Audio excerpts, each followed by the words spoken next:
with the story of a New Jersey teenager who has epilepsy. She was cut from her 8th grade volleyball team. The school district's apparent reasoning and her teammates' subsequent response prompted the girl's family to file a lawsuit.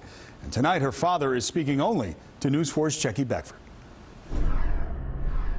Well, that father says his then 13-year-old's last year here at Norwood Public School was marked by bullying and discrimination, all because she has epilepsy. She loved being a member of the volleyball team.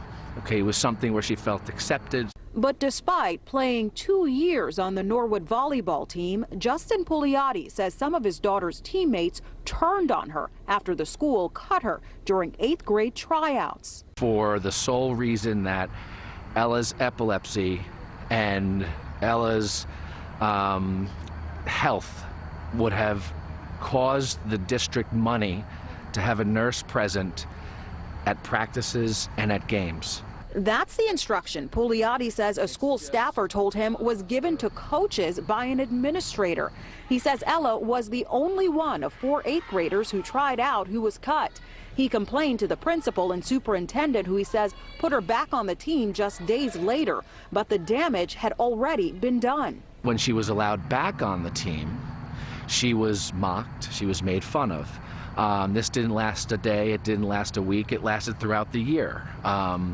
You know, you're only on the team because your dad complained and you're not good enough. On top of it all, Ella had her worst epileptic episode. Her respiratory system shut down.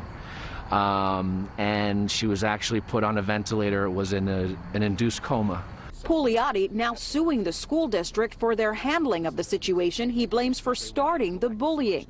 The district superintendent only saying this in a statement to News 4. I am aware that a complaint was filed which has been forwarded to the board's counsel, who will be answering the complaint on behalf of the board. As this is a litigation matter, I shall not make any further public comment. They have to be held accountable, and they have an obligation to children with physical disabilities, mental disabilities. Pugliotti says he's received support from epilepsy organizations, and he's heard from other parents of kids with epilepsy who say they've dealt with similar discrimination. In Norwood, Checkey Beckford, News 4, New York.